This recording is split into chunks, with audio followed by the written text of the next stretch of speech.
Hello students, I am Pooja miss from Augustus education और आज हम देखने वाले हैं इंग्लिश कुमार भारती के यूनिट सेकंड का 2.2 लेसन द थ्री क्वेश्चन।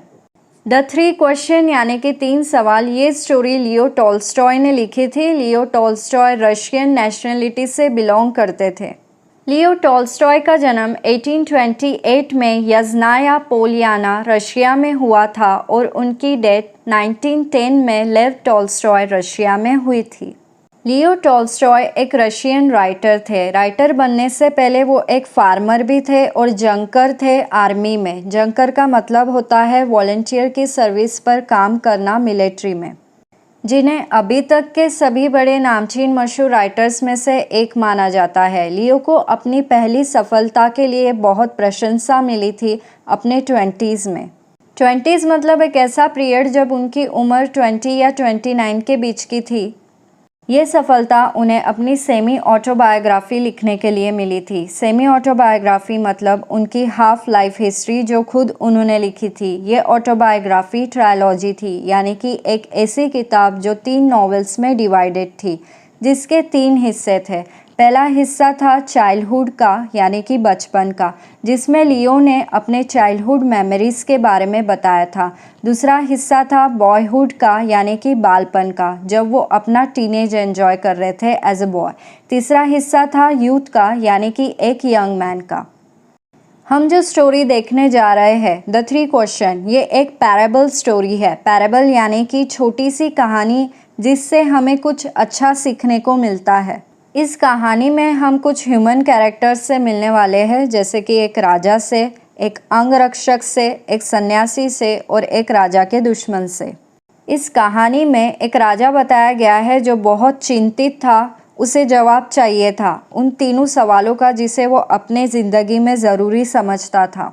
तो आइए बढ़ते हैं कहानी के तरफ। एक समय की बात है, एक बार किसी राजा के मन में ये विचार आता है। मेरे मन के विचार मुझे खाए जा रहे हैं। मेरे मन में 3 सवाल उठ रहे हैं जो कब से मुझे सता रहे हैं। एक अच्छा और ईमानदार राजा बनने के लिए ज़रूरी है मुझे मेरे सवालों का जवाब मिलना। क्या होगा अगर मुझे हमेशा हर काम शुरू करने का सही समय मालूम होता? क्या होगा अगर मुझे मालूम हो मुझे अपनी ज़िंदगी में किन सही लोगों की सलाह सुनकर चलना है और किन की नहीं? क्या होगा अगर मुझे मालूम हो कौन सा काम मेरे लिए सबसे ज़्यादा ज़रूरी है? अगर इन 3 सवालों का जवाब मेरे पास हो तो मुझे अपनी ज़िंदगी में कभी भी हार का चेहरा नहीं देखना पड़ेगा। मैं सम्राट बन जाऊंगा। मुझे हमेशा पता होगा मुझे शुरुआत कहाँ से करनी है। और राजा खुद को ही खुद के ही विचारों में उलझा कर खुद की मन की बात मनवा ही लेते हैं। क्या उनका इस तरीके से सोचना ठीक है? जरूरी घोषणा, राज दरबार से जरूरी घोषणा। राजा जी उस व्यक्ति को इनाम देंगे जो उन्हें ज्ञान देगा इन सारी बातों का कि कौन सा समय सही है किसी भी काम की शुरुआत के लिए, कौन उनके लिए सबसे ज़रूरी इंसान है और कैसे उन्हें पता चलेगा कि उनके लिए सबसे ज़्यादा ज़रूरी काम क्या है। घोषणा सुनने के बाद बहुत सारे विद्वान लोग राजा के दरबार में आते हैं, पर वो सभी अलग अलग जवाब देते हैं राजा के पहले सवाल का। राजा जी, किसी भी काम का सही समय जानने के लिए हर एक इंसान के लिए ज़रूरी है कि पहले से ही एक पर्ची निकाल कर तैयार की जाए। और फिर? राजा जी, उसी पर्ची में सारा साल लिखा हो, साल में आने वाले महीने लिखे हो और महीने में आने वाले दिन लिखे हो और उसी के मुताबिक सख्ती से सारे काम किए जाए। अरे जा भाई जा। प्रणाम स्वीकार करें राजा जी। हाँ ठीक है। राजा जी, मैं आपको स्पष्ट रूप से बता दूं कि पहले से ही हर काम करने का सही समय बताना यह संभव है, पर मैं एक सुझाव दे सकता हूँ। राजा जी, अगर आप बेकार के खेलकूद में हिस्सा ना ले तो आपके पास इतना समय होगा कि जो भी काम उस समय चल रहा होगा आप उसमें भाग ले पाएंगे और फिर वही काम करना जो आपके लिए ज़्यादा ज़रूरी है। रास्ता उधर है। प्रणिपात महाराज। सुनाओ, क्या जवाब लाए हो? राजा जी, यह असंभव है किसी भी एक आदमी के लिए तय करना कि कौन सा समय सही है कोई काम की शुरुआत करने के लिए। इसलिए एक आदमी अपने साथ रखने के बजाय आप पूरी सभा अपने साथ रखें, जिसमें बुद्धिमान लोग हो जो सब आपकी मदद करेंगे हर एक चीज़ के लिए, आपको सही समय बताने के लिए। ठीक है, सोचेंगे। और इसी तरह दूसरे सवाल का जवाब भी सभी लोगों का अलग अलग आया। कुछ लोग जिनकी ज़रूरत है आपको, वो है आपके सभा के सदस्य, जिनके सुनकर आपको चलना चाहिए राजा साहब। ठीक है। राजा जी, आपको पंडितों की सुनकर चलना चाहिए। राजा जी, आपको वैद्य की सुनकर चलना चाहिए। राजा जी, आपको योद्धाओं की सबसे ज़्यादा ज़रूरत है, आपको उन्हीं की सुनकर चलना चाहिए। तीसरा सवाल क्या था? हाँ, कौन सा काम राजा के लिए सबसे ज़्यादा ज़रूरी होना चाहिए? राजा जी, दुनिया में सिर्फ एक ही काम बड़ा है और वो है विज्ञान। सच में? एक राजा के लिए सबसे जरूरी काम है कि वो अपने लड़ाई के हुनर को बढ़ाए। ठीक है, हम विचार करेंगे। हुजूर आला, आपके लिए सबसे जरूरी काम है कि आपको धार्मिक चीजों पर ध्यान देना चाहिए और पूजा पाठ करनी चाहिए। अरे चीचा, ये क्या उम्र है क्या मेरी पूजा पाठ करने की? और इसी तरह राजा एक के भी जवाब से संतुष्ट नहीं होता है और इसलिए वो किसी को भी इनाम नहीं देता है। मुझे लगता है मुझे उस सन्यासी के पास जाना चाहिए जो एकांत में रहता है और जो जग भर में मशहूर भी है अपने बुद्धिमानी के लिए। पर वो सन्यासी जो जंगल में रहता है और वो सिर्फ आम आदमियों से ही मिलता है, उम्मीद करता हूँ उस सन्यासी ने जंगल छोड़ा ना हो। इससे पहले कि वो साधु कहीं चला जाए, मुझे उस साधु से मिलने जाना ही होगा। और इसीलिए राजा बड़े ही साधारण से कपड़े पहन के अपने अंगरक्षक को साथ लिए घोड़े पर सन्यासी से मिलने निकल जाता है। साधु की कुटिया के बहुत करीब आ गए हैं। तुम यहीं रुक के घोड़ों के पास मेरा इंतज़ार करो। जो हुकुम महाराज। जैसे ही राजा आगे बढ़ते हैं, वो देखते हैं कि सन्यासी अपनी कुटिया के सामने की जमीन पर खुदाई कर रहे हैं। राम राम। राम राम कहकर सन्यासी फिर से खुदाई करने लग जाते हैं। अब वो बहुत बूढ़े हो चुके हैं, इस वजह से जैसे जैसे वो खुदाई कर रहे हैं वैसे वैसे वो और भी ज़्यादा दुर्बल हो रहे हैं और कमज़ोरी महसूस कर रहे हैं। हर वक्त जब वो कुदाल ज़मीन पर मारते थे, वो थोड़ी सी ही मिट्टी खोद पाते थे बस, और ज़ोर ज़ोर से सांसें लेने लगते थे। मैं आपके पास आया हूँ क्योंकि आप सबसे चतुर संत हैं। मैं आपसे मेरे मन के 3 सवाल पूछना चाहता हूँ। सवाल है, मैं कैसे सीखूँ सही काम सही समय पर करना, और वो कौन से लोग हैं जिनकी मुझे सबसे ज़्यादा ज़रूरत है, और आखिरी सवाल, और कौन सा काम मेरे लिए सबसे ज़्यादा ज़रूरी है जिसके पास मुझे सबसे पहले ध्यान देना चाहिए। बताइए। सन्यासी राजा की सारी बातें सुनते हैं पर कुछ नहीं कहते हैं। वो सिर्फ अपनी तरफ थूकते हैं और फिर से खुदाई चालू कर देते हैं।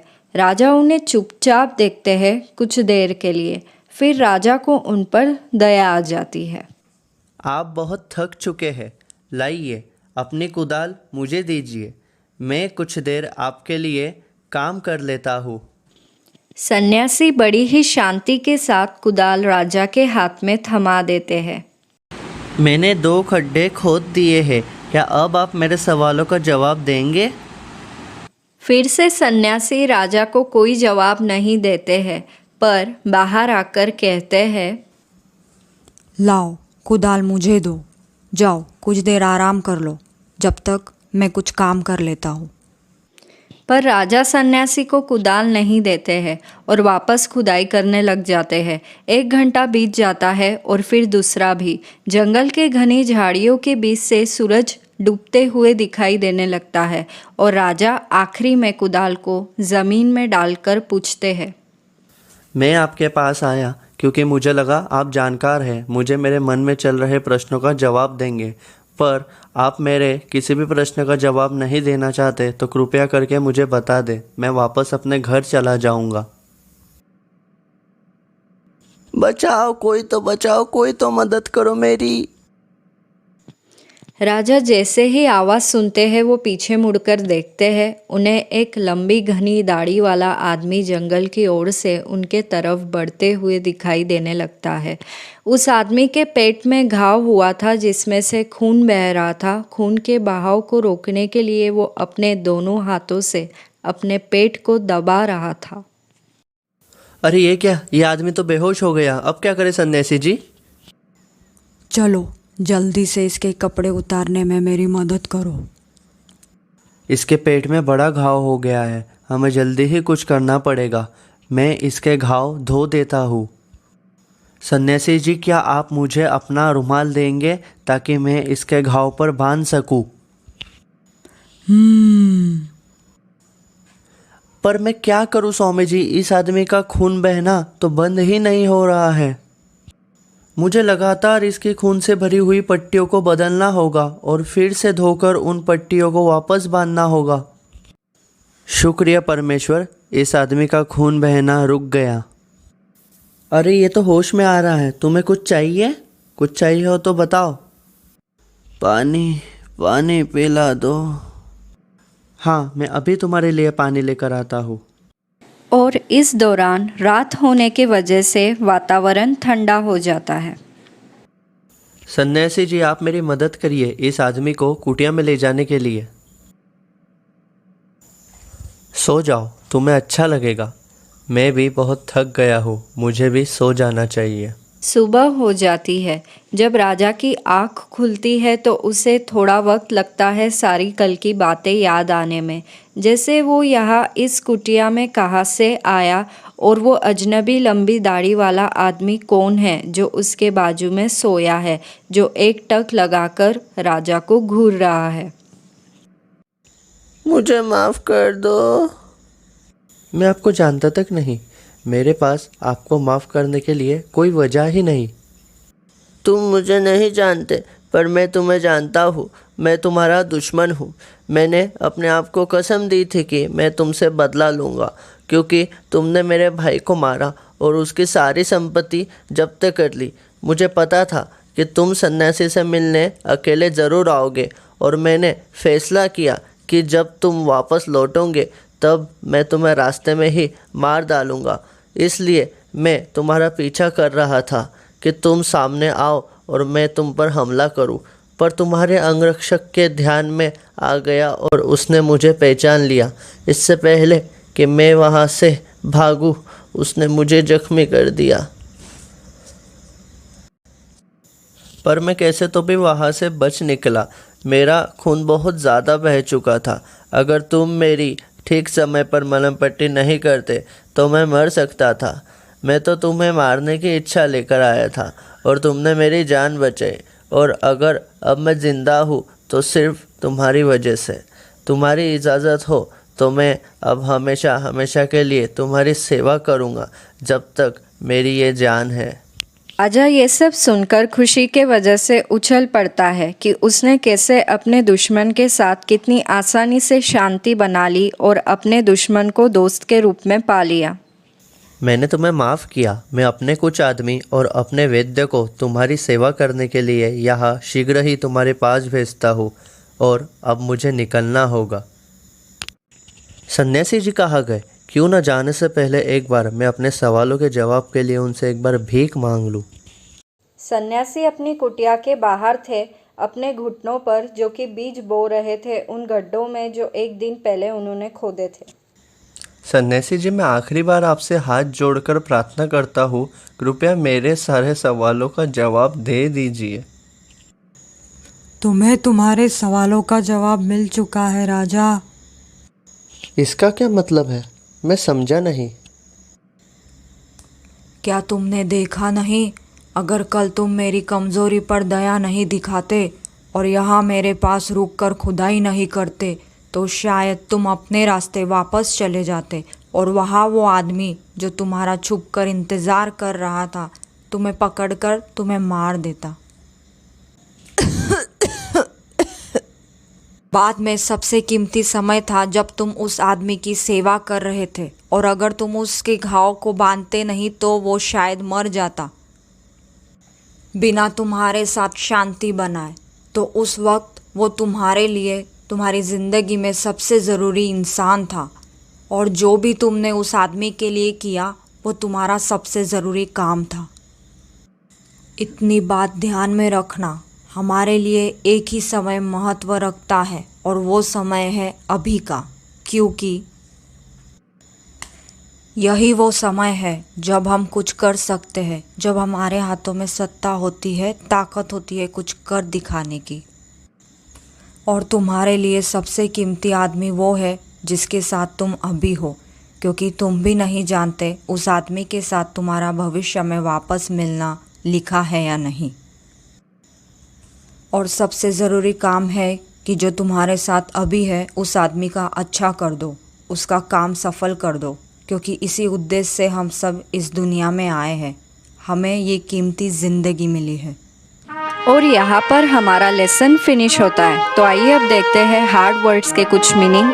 अगर आप मेरे चैनल पर नए हैं तो मेरे चैनल को सब्सक्राइब करें। अगर आपको मेरी वीडियो अच्छी लगी है तो मेरी वीडियो को ज़रूर लाइक करें और अपने दोस्तों के साथ शेयर करना ना भूलें और बेल आइकन प्रेस करें।